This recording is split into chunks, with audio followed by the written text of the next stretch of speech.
Hi hello नमस्कार मित्रमैत्रिणींनो, मी संध्या तुम्हा सर्वांचं स्वागत करते साफसफाईच्या आजच्या आपल्या नवीन पॉडकास्टमध्ये. चला तर मग मंडळी, जास्त वेळ वाया न घालवता सुरुवात करूयात आजच्या आपल्या चर्चेला. मंडळी, एकूणच सगळं जे आजूबाजूला आपल्या काय चालू आहे ना, त्यावरून तुम्हाला तर समजलंच असणार की ही वांगेवाली ना साता समुद्रापलीकडे राहत जरी असली ना तरी खूप पोचलेली आहे आणि तिकडे राहून सगळी माहेरची सूत्र ना हीच बाई हलवत असते आणि स्वतःच्या भावाचे संसार उद्ध्वस्त करत असते. म्हणजे राहते साता समुद्रापलीकडे, पण हिचे विचार मात्र अगदी एकदम 1920च्या जमान्यातले आहेत आणि एकदम पोळचटलेले आहेत असं म्हणायला हरकत नाही. आणि हेच हिनी आणि हिच्या माहेरच्यांनी हे वेळोवेळी प्रूफ करून दिलेलं आहे. म्हणजे बघा ना, आता आपल्याला तर माहितीच आहे की वांगेवालीला 2 छोटी वांग्याची फिमेल वांगे बेबी आहे. आता ह्या वांगेवालीने सेकंड चान्स कशासाठी घेतला होता की हिला मेल वांग्याचं बेबी पाहिजे होतं म्हणून. मग आता तिला तिथे पण सेकंड फिमेल वांग्याचं बेबी झालं. त्यामुळे आणि गेल्याच वर्षी हिच्या भावाचं 2 वर्षापूर्वी हिच्या ज्या मोठ्या भावाचं लग्न झालं, त्या दोघांना मात्र लग्नानंतर लगेच जे बेबी झालं विच इज बेबी बॉय, म्हणजे ते होतं मेल वांग्याचं बेबी बॉय. म्हणजे मला काय वाटतं माहिती आहे का, ह्या सगळ्या वांग्याच्या बेबीजमुळेच ह्यांच्या घरात वाद होत आहेत. आता तिच्या वहिनीचं कसं इनडायरेक्टली म्हणा, तिच्या वहिनीने ते सांगितलेलंच आहे की त्यांचं 2 वर्षापूर्वी जे लग्न झालं होतं ते लग्न अरेंज मॅरेज नसून ते लग्न लव्ह मॅरेज होतं आणि ते सुद्धा इंटरकास्ट होतं. मग मला सांगा, ह्या बाईने 2 वर्षापूर्वी आता भावाच्या लग्नाचा कशा तमाशा यूट्यूबवरती मांडला होता, तसा 2 वर्षापूर्वी हे इंटरकास्ट लग्न झालं ते सुद्धा तिने यूट्यूबवरती पैशासाठी मांडलंच होतं आणि ते दाखवून तेव्हा सुद्धा तिने यूट्यूबवरतून बक्कळ पैसे कमवले होते. आणि तेव्हा हिने ह्या बाईने वांगेवालीने असं सांगितलं की ती वहिनी तिच्या नात्यातलीच आहे, जवळचीच आहे आणि दादाचं लग्न आणि त्यांचं लग्न अरेंज मॅरेज आहे. पण खरं सत्य हे आहे की ती वहिनी परजातीची आहे आणि त्या दोघांचं लग्न लव्ह मॅरेज आहे. मग वांगेवाली दादाचं लग्न लव्ह मॅरेज होतं आणि आंतरजातीय होतं, तर मग त्याच्यामध्ये खोटं बोलण्यासारखं काय होतं? तो विवाह कसाही असला तरी देवा ब्राह्मणांच्या साक्षीने झालेला तो विवाह होता. ह्यामध्ये लपवा छपवी करण्याची गरज काय होती?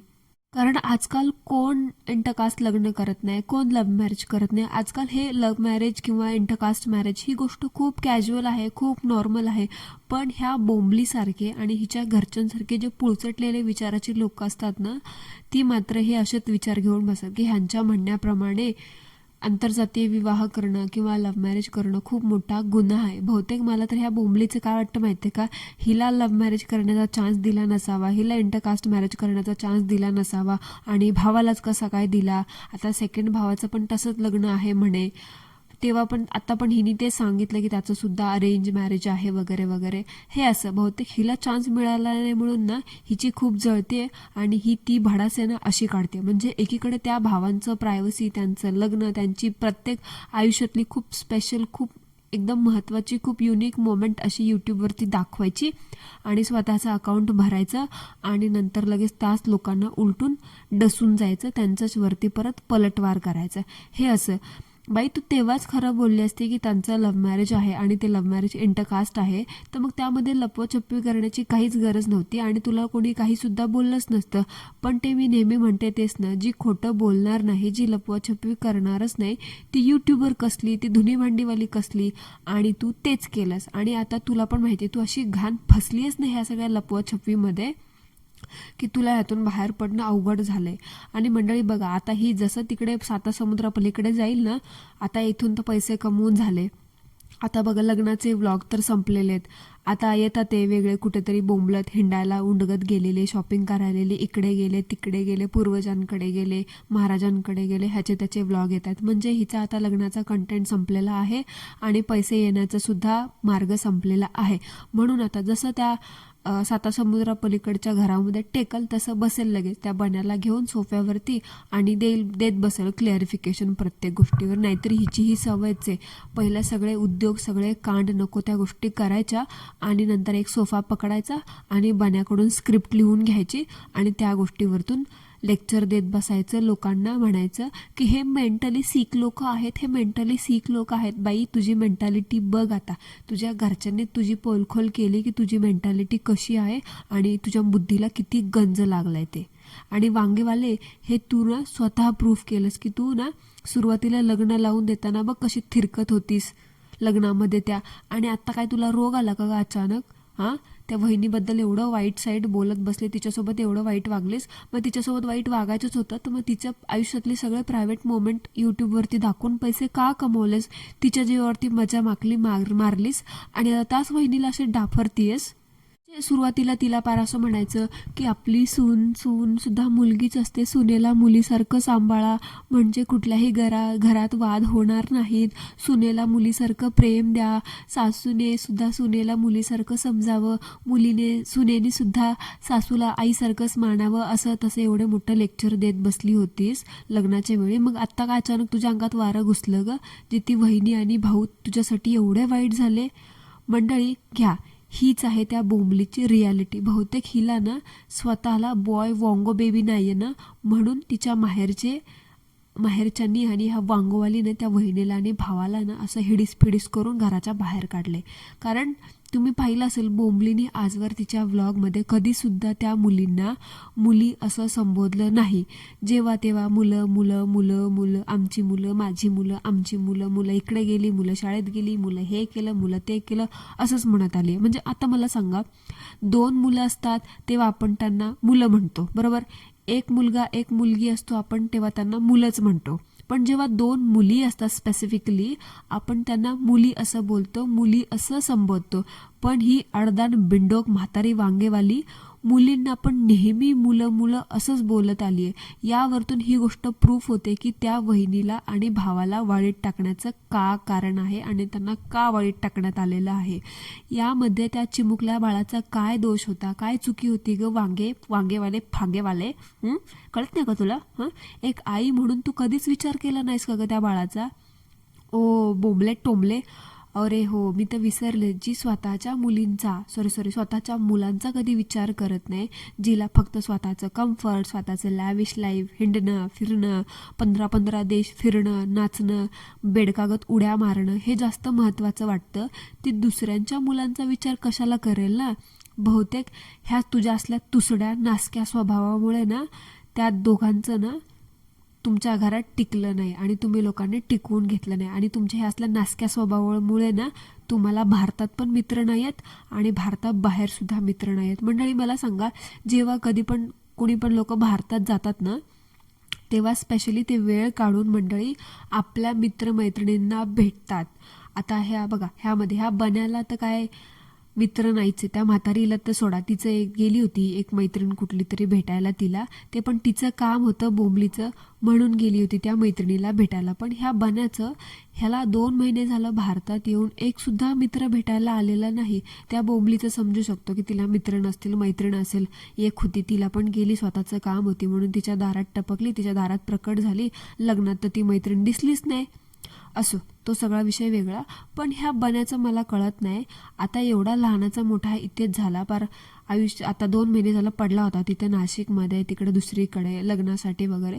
लग्नामध्ये सुद्धा ह्याच्या म्हणजे मेवण्याचं लग्न होतं, तिथे सुद्धा ह्याचा एक सुद्धा मित्र दिसला नाही, किंवा नाशिकमध्ये गेला तेव्हा सुद्धा एखाद्या मित्राला वगैरे भेटायला गेला किंवा भेटला असं काहीच दिसलं नाही. म्हणजे मला कळलंच नाही ह्या बन्याचा एक सुद्धा मित्र कसं काय नाही, ना इथे ना तिथे.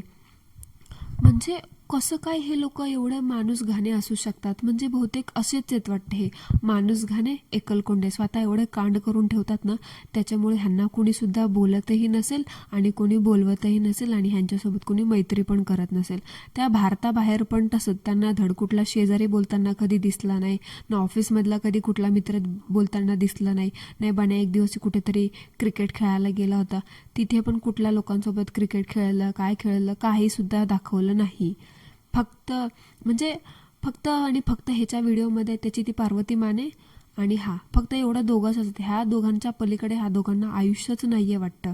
म्हणजे मी तर विसरलेच, बहुतेक बन्यानं म्हणजे म्हणतात ना, बनाला बायकोमधून वेळ मिळेल तेव्हा जाऊन बसेल ना मित्रांमध्ये. म्हणजे सारखं तिचं काही ना काहीतरी काम असतं, रेकॉर्डिंग करायचं असतं किंवा कॅमेरा पकडायचा असतो, कॅमेरामॅन बनायचं असतं. ह्या माणसाला ब्रेक असतो का 2 मिनटाचा? Tea break, coffee break, lunch break, dinner break, सुसू ब्रेक, शिशी ब्रेक. त्या ब्रेकमध्ये सुद्धा हा माणूस येऊन हिचं रेकॉर्डिंग करत बसतो. म्हणजे बहुतेक आता तुम्ही समजून घ्या की ह्याला ना बहुतेक पडायचंच नाही वाटतं घरातून बाहेर. आता ह्याला पण त्या घर कोंबडी असतात ना, तसं घर कोंबडा बनून राहायचं वाटतं. म्हणजे एवढं कसं काय? म्हणजे करा तुम्ही पत्नीला मदत, काही हरकत नाही. प्रत्येकाने आपल्या पत्नीला मदत करायला पाहिजे कामामध्ये. काय घरातलं काम करणं, सगळ्या गोष्टी करणं, तिच्या एकटीचा ठेका घेतलेला नाही आहे तिने. पण जरा सोशल गॅदरिंग पण ठेवलं पाहिजे ना.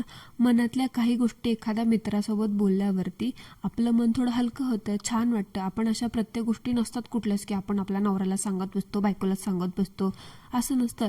एखादी कुठली गोष्ट चला थोडा टाइमपास म्हणून, थोडं वातावरण चेंज म्हणून आपण मित्रांना भेटतोच ना. पण ह्या भण्याचं तसं काहीच नाहीये. बहुतेक ह्याला ना मित्र नकोच वाटतात, म्हणून तर मित्र म्हणून पार्वती मानेलाच गप्पा मारत बसतो की काय. सांगतात ना बाबा ह्या लोकांचं काय होईल. आता 7 समुद्रापलीकडे राहायला गेलेत म्हटल्यावरती ऑफकोर्स तिकडचं थोडंफार कल्चर इफेक्ट ह्यांच्यावरती होऊ शकतो. पार्वती मानेलाच समजत असेल मित्र. पता नहीं मंडळी, अभी इस दुनिया में अभी क्या क्या हो सकता है और अपने को क्या क्या देखना पड़ेगा. असो, ते काय पण असू दे, पण बन्या जरा बाहेर पड, जरा एकलकोंडा झालाय, जरा बघ ते कसं होत चाललंय तुझं. जरा सोशल गॅदरिंग वाढव, जरा 4 मित्र ठेव स्वतःसाठी, जरा एक्सपिरियन्स तर घेऊन बघ मित्रांमध्ये गेल्यावरती कसं वाटतं. उगाच ते आपलं बायकाळ्यागत घर कोंबडाकडून बसलेला असतो वेड्यासारखं. बोंबले, मला तू ह्या प्रश्नाचं उत्तर दे. ते लव्ह मॅरेज होतं, ते लपवण्यासारखं काय होतं? आजकाल कोणाचं लव्ह मॅरेज होत नाही. ही प्रथा फार जुन्या काळापासून चालत आलेली आहे ग लव्ह मॅरेजची. पण तुला काय मिळालं ग हे सगळं नाटक करून? हां, का तुला चान्स मिळाला नाही लव्ह मॅरेजचा म्हणून तुझ्या पोटात दुखते? हां, आता मंडळी तुम्ही पाहिलेत का, बोंबलीचे लग्नाचे व्लॉग येणं बंद झालेत, म्हणजे लग्नाचा कंटेंट संपला. तुम्ही एक गोष्ट नोटीस केली का? ही बन्या नाही. आता ही बन्या बघा, हिचं होतंय, हा माझा बायको पार्वती माने, हा माझा नवरा बन्या, ही माझा नवरा बन्या, तसं होतंय. ही बया जेव्हा भावाच्या लग्नासाठी गेली होती गोल्ड शॉपिंग करायला, ती CNG शॉपमध्ये बघा, तेव्हा तिथे तिने खूप सारे नेकलेस ट्राय केले होते. आपल्याला दाखवले तिने त्या व्हिडिओमध्ये. आणि त्या व्हिडिओमध्ये तिने शेवटला दाखवलं की तिने तो गोल्डचा चोकर घेतला, ते ठीक आहे. आणि लग्नाच्या दिवशी तिने तो चोकर तर घातलाच होता आणि ती 7-8 लेअरची माळा पण गळ्यात घातली होती. ती माळासुद्धा तिने त्या CNGच्या दुकानामध्ये ट्राय करून दाखवली होती. म्हणजे ह्या म्हातारीने, ह्या वांगोवालीने त्या दिवशी त्या CNGच्या दुकानातून 2 नेकलेस परचेस केले होते. एक तो चोकर आणि दुसरी ती 7-8 लेअरची माळा. पण मंडळी, ह्या बाईने एकच चोकरचा नेकलेस का दाखवला? म्हणजे बहुतेक हिला असं वाटत असावं सबस्क्रायबरची नजर लागेल म्हणून बहुतेक ह्या जोकरनी एकच चोकर घेतला असं सांगितलं. त्या माळेबद्दल काहीसुद्धा सांगितलं नाही. 101% हिने 2 नेकलेस घेतले होते. पण सबस्क्रायबर काय बोलतील, सबस्क्रायबर नजर लावतील, हिने एकदाच एवढं मोठं गोल्ड शॉपिंग केलं म्हणून. तुम्हाला काय वाटतं मंडळी? ह्याबद्दल कॉमेंटमध्ये मला नक्की सांगा. अरे ज्यांच्या जीवावरती घेतलं ते काय तुला म्हणणार होते का बोंबले मला पण ते घालायला, आमच्या जीवावरती घेतलंस तू? खरं सांगायचं होतं ना काय होतं ते. 2 नेकलेस घेतले तर 2 नेकलेस घेतले, त्यात लपवण्यासारखं काय? ह्या बाईला खोटं बोलायची काय गरज पडते आणि काय सवय असते ना, मला काय कळतच नाही. कधी कधी वाटतं ना ही सगळं हे मुद्दाम करते. कारण कसं माहिती आहे का, हिला पण माहिती आहे पॉडकास्ट बनवणारे, हिच्यावरती रोस्ट व्हिडिओ बनवणारे ना प्रत्येक गोष्ट ना गोष्ट रेकॉर्ड करतात आणि त्यांना ह्या गोष्टी कळणार. म्हणून बहुतेक मुद्दाम आहे ना असे लूप होल सोडत असावी आणि पॉईंट्स देत असावी बोलायला. कारण बोललं तर, कारण ते म्हणतात ना कशीही असली तरी पब्लिसिटी असते. मग ते निगेटिव्ह असू दे किंवा पॉझिटिव्ह असू दे. आणि अशा पब्लिसिटीसाठी भुकेल्या लोकांना काही फरक पडत नाही. मग ती निगेटिव्ह असू दे किंवा पॉझिटिव्ह असू दे, पब्लिसिटी होत आहे असं म्हणायचं आणि चालायचं. आता मस्त निघालेत शॉपिंग करायला, बाईक राईड करायला, भावाच्या वहिनीच्या जीवावरती कमवलेल्या पैशातून. ते तिचं बाईक राईड बघितलं का तुम्ही मंडळी, मॉलमध्ये चाललेलं ते बाईक राईड बघून तुम्हाला असं वाटलं 2 मिनिटासाठी आता हा पार्वती माने बसलाय त्या बाईकवरती, त्या बाईकचे 2 तुकडे चुराडा मुराडा होतं की काय. म्हणजे एवढी भीती मलाच वाटत होती. असा तो बसलाय, पेदा बसल्यागत तो बसला होता फटकाल मांडून. पण नशीब तसं काय झालं नाही. जर समजा तसं काय झालं असं त्या बाईचं 2 तुकडे बिकडे तर मॉलवाल्यांचं काय खरं नव्हतं बाबा. बोंबलबाईंनी असेच पैसे फेकले असे तोंडावरती, घे चल तुझे पैसे आणि निघ, अख्खाचा अख्खा मॉल तेरा मैं खरीद सकती हूँ, यूट्यूबर हूँ मैं यूट्यूबर, अशी बोलली असती बोंबलबाई. इसका पता नाही भाई क्या बोल नाही सकते इसका. आता तुम्ही त्या मॉलमध्ये मंडळी हे लोक गेले होते, तुम्ही गोष्ट नोटीस केली का नाही मला नाही माहिती, पण मी एक गोष्ट नोटीस केली, ती म्हणजे बघा त्या मॉलमध्ये हे 4 वांगो गेले होते सगळे, बरोबर. आपले 2 मोठे वांगे आणि 2 छोटे वांगे, बरोबर. जेव्हा हे लोक तिथून बाहेर पडत होते आणि बन्या त्या सेकंड वांगो बेबीला ती पिंक कलरची बॅग दाखवत होता की ही बॅग ह्या बारक्या वांगोची आहे, तेव्हा त्या बन्याचा मोबाईल त्याच्या पॅन्टच्या खिशामध्ये दिसत होता. ही वांगेवाली तिच्या मोबाईलने ते सगळं चालू होतं, ते शूट करत होती आणि तेवढ्यात त्या फेरीच्या मागच्या खिशामध्ये एक पांढरा मोबाईल दिसला. म्हणजे त्या मोबाईलला ती ज्या प्रकारे हाताळत होती यावरून असं दिसलं की त्या 10-12 वर्षाच्या मुलीकडे सुद्धा मोबाईल आहे. या लोकांनी तिला मोबाईल दिला आहे वापरायला. आता मला सांगा, एवढ्या लहान वयाच्या मुलांना मोबाईलची काय गरज आहे मंडळी. आधीच त्या मुलीला, त्या वांग्याला चष्मा लागलेला आहे, डबल बॅटरी लागलेली आहे, एवढं तिला त्रास होत असेल, त्यांची 2 to 3 टाइम स्कूल असते, सगळा त्रास असतो, अभ्यास करायचा असतो, TV बघत असतात आणि वरतून हे मोबाईल देणं कितपत बरोबर आहे. अजून मोबाईल बघून तिच्या डोळ्याची पार वाट लागेल आणि वरतून म्हणते की 7 समुद्रापलीकडे डोळ्याचा इन्शुरन्स आणि दाताचा इन्शुरन्स खूप महाग असतो. बाई, एवढं महाग असतं सगळं, तर मग मुलांना मोबाईल देतेच कशाला. बहुतेक ह्या लोकांना मुलांकडे लक्ष देणं होत नाही आणि हे ह्यांना सुद्धा कळालेलं आहे, म्हणूनच दिला असावा त्या मुलीला मोबाईल. कारण एकदा का मुलांना मोबाईल दिला की त्यांना दुसरं काहीही नको असतो, ना आई ना बाप ना खाणं ना काही नको. तरी म्हटलं, एवढीशी मुलगी ती सगळीकडे ती हँडबॅग घेऊन का फिरते. आत्ता कळालं मला, ती हँडबॅग ती मुलगी फक्त आणि फक्त मोबाईलसाठी कॅरी करते. तुम्ही बघितलं ना मंडळी, तिच्याकडे ते पर्पल कलरची पर्स असते, सगळीकडे ती हँडबॅग ती घेऊन फिरत असते अडकवून. मला तरी वाटलंच, अरे एवढीशी मुलगी कसं काय हँडबॅग घेऊन फिरते, कसं काय हँडबॅग घेऊन फिरते. अब मेरे को समझ में आया कि उसमें मोबाइल रखने का होता है, इसलिए वो हैंडबैग कॅरी करते हर जगह पे. हे असं मंडळी बघा, ह्यांना ह्यांच्या मुलांकडे लक्ष देणं होत नाही. ह्यांना फक्त ह्यांचं स्वतःचं ते व्लॉगिंग, स्वतःचं comfort, luxury bags, lavish life, vlogging, हेच आणि रील्स, नाचणं, फुदकणं, उड्या मारणं, बेडकागत हेच पडलेलं असतं. मुलांकडे लक्ष देणं, त्यांच्या खाण्याकडे लक्ष देणं, काहीही घेणं देणं नसतं. खाण्यावरतून लक्षात आलं, बघितलं का तुम्ही, आपण बघा मागच्याच बघितलं होतं, बोंबलबाईने नाचोस बनवले होते बघा, आठवते का, मेक्सिकन फूड, ते कच्चे टाकोस बनवले होते आणि नाचोस बनवलं होतं. त्यावेळी त्या नाचो खाताना बन्या भाऊ कसे बघा त्या नाचोसवरती तुटून पडले होते. म्हणजे असं जाणवत होतं की बन्या काकाला लय भूक लागली आहे आणि आता त्यांना काय कंट्रोल होत नाही, म्हणून ज्या प्रकारे ते तुटून पडले होते त्याच्यावरती, तसं तर वाटत होतं की बन्या भाऊला खायची खूप आवड आहे. म्हणजे म्हणतात ना, एखादा माणूस खूप फूडी असतो तसं. पण ही बोंबलबाई, तिचं स्वयंपाक बनवणं तर कसं असतं माहिती का, भातुकलीचा खेळ असतो ना तसं. 4च मोजून चपात्या बनवायच्या, एवढीशी भाजी, एवढंसं डाळ, एवढंसं भात, झालं, बोंबलबाईचा स्वयंपाकच संपला. तिकडे 7 समुद्रापलीकडे असतो तेव्हा बिचारा असा सुकड्या काळीगत असतो, माचीस की तिली जैसा, आणि आता भारतात आले तसा बघा कसा वांग्यागत फुगलाय.